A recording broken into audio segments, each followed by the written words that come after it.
I think in one of our anniversaries, tsaka ko parang binigay sa kanya.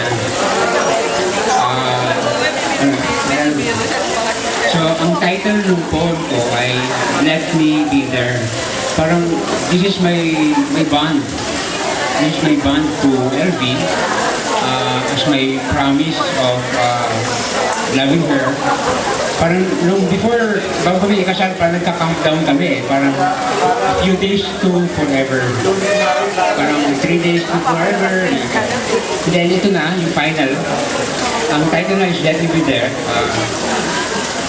I will always be by your side, offering you my love and support.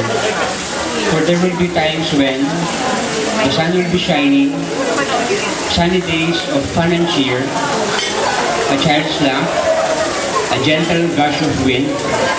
All these are melodies to the ear. On these days of glee and smile, let me be there to delight you. Clouds may come and bring forth rain. Days of gloom may carry us near. Do not fear, for all these shall pass. On these days of tears and pain, let me be there to embrace you. Life's tempest will toss, stumble, and turn. Life's ambitions, goals, and summits, steep though may seem, may be achieved with God's blessed pace. As you run in a weary race, I will always be there by your side, sustaining you. I will always be there because I love you.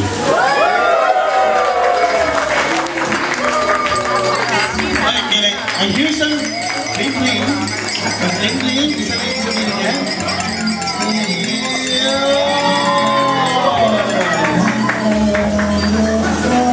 Yes. Ang sweet naman ni Kuya Raul. Grabe. Parang ako yung speechless. Nakikishare ako sa brush. Nakikishare ka ba? Isa lang yung nakastrike sa akin eh. Yung I love you. Yun lang yun. Yeah. So, yes? Yung sa akin, I will always be there. Yeah. So yun, thank you Kuya Raul for your wonderful. Ano masasabi mo nga pala, LV, sa surprise ni Raul? Kinikilig ako. Kinikilig ka.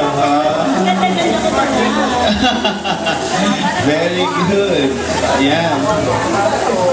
So, at this moment, may I call on the best man, Ray, for the best man's toast. Ayan.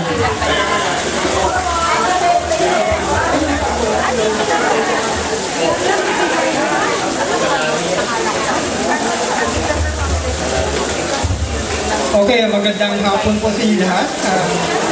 Actually, matagal na kaming magkakilala ni Raul. So many years. At ngayon ko lang nalaman na may pagkamakata pagdating sa ito. Kapaturo ako sa mga nito. Okay,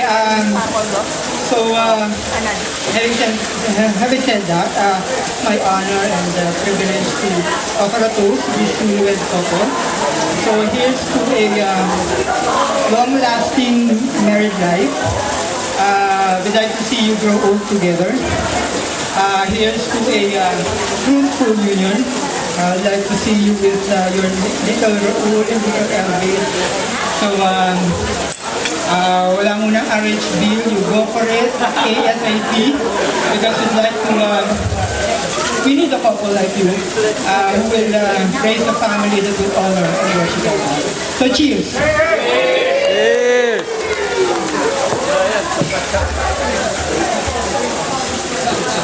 Message from the maid of honor. Siyempre, kailangan meron din short message yung maid of honor. Oo nga, yung maid of honor. Kasi, as one of her friends, I think the maid of honor knows the bride well. Oo.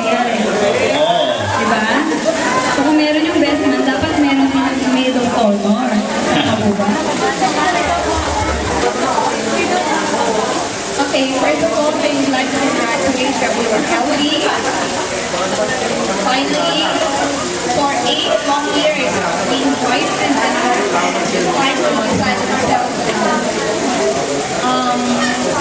Just continue loving each other, be Be more patient with each other.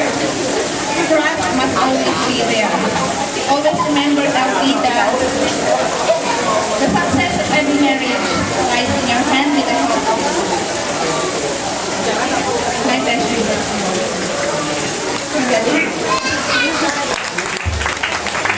Thank you very much, Mrs. Vergara. That's coming from someone who's also a happily married woman. Wow! Coming from that. So ngayon, ang mangyayari ngayon, since malapit na po yung end ng ating program, of course, gusto natin marinig from the couple kung gaano sila kasaya, gaano sila ka-thankful, kundi dahil sa atin hindi mangyayari itong event na to. So yun.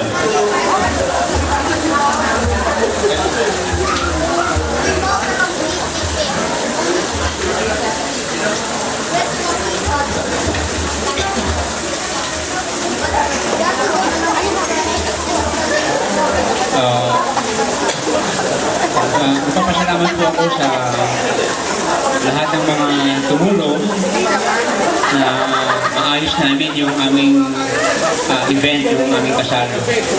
Early, madami kaming trials na daanan habang nag-prepare since 2009, 2010, sunod-sunod. And finally, when we decided this year na kahit anong mangyari, basta tuloy tayo, gumagalaw lang, parang moving target. Until one of the advice ng sa aming fraternal group, si Kuya Romy, sabi niya, kailangan ipako mo talaga na meron kang date. Unless na hindi mo ipako yung date, patuloy na gagalaw yan. Andyan ang trabaho, andyan lahat ng mga concerns. And we obeyed it. Parang deciding on that with prayers. Sinimulan namin noong January, and then sa madaming tumulong, kaya papasalamat ako sa father ko, sa mga kapatid ko, sa mga kaibigan na tumulong sa event na ito. And alam ko si Mama masaya. Although close sila ni Mama habang nag-prepare si Elvin sa kanyang master thesis, hindi niya na-develop yung relationship na ni Mama. So, yun. Salamat po sa lahat na tumulong sa kanya tumalo sa event na ito.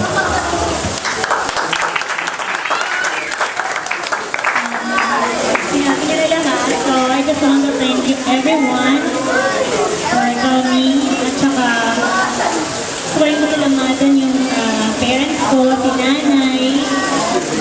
So, medyo tight yung schedule namin. Tapos, nagkakagulo-gulo, pero pumayag pa rin siya. So, yun. At saka, kahit wala si Angie dito,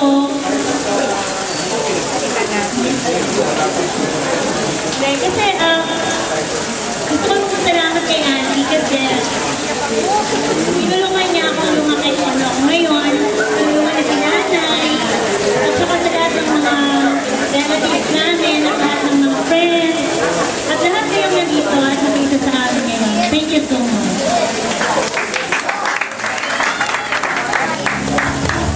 Thank you very much, Kuya Raul and Ate Elvie. Nag-start tayo ng prayer. At this point, we will close this also to a prayer then. So may I call on Kuya Jude Punzan, the brother of Raul, to close our prayer.